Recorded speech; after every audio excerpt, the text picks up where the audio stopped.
Hello दोस्तों, मेरा नाम है अजय और मैं दो टॉपिक लेके आया हूँ आप लोगों के लिए।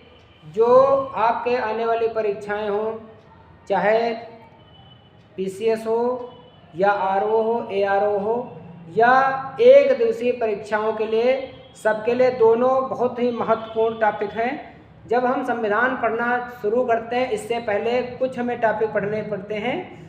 उनमें आता है, पहला आता है भारत शासन अधिनियम। हालांकि इससे पहले भी वो 1773 का रेगुलेटिंग एक्ट देख चुके हैं और 1784 का पिट्स इंडिया एक्ट, 1813 का, 1833 का और 1892 का, ये सब हम लोग देख चुके हैं। और 1909 का मार्ले मिंटो सुधार और 1919 का वो भी अधिनियम देख चुके हैं, मॉन्टेग्यू चेम्सफोर्ड सुधार उसको कहते हैं। इसके बाद हम आते हैं भारत शासन अधिनियम 1935 पर।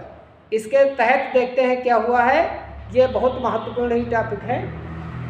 इसमें यह एक जो भारत शासन अधिनियम 1935 था, ये एक विस्तृत दस्तावेज था।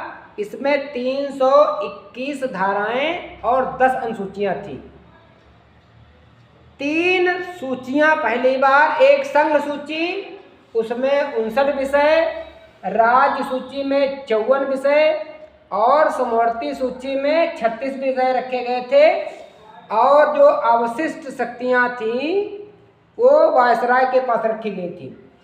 प्रांतों में द्वैध शासन समाप्त किया गया तथा प्रांतों को स्वायत्तता प्रदान की गई और केंद्र में द्वैध शासन लागू हुआ। 50 बार यह क्वेश्चन पूछा हुआ है कि केंद्र में द्वैध शासन कब लागू हुआ था और केंद्र में द्वैध शासन कब समाप्त कर दिया गया था।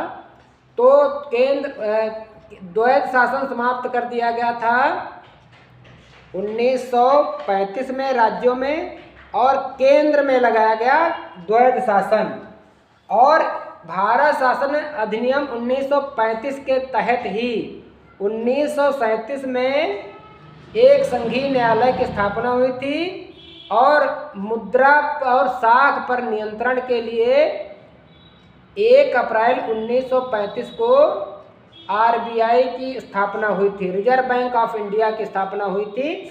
तो ये रहा हमारा पहला टॉपिक। और दूसरा टॉपिक देख लेते हैं, भारतीय स्वतंत्रता अधिनियम।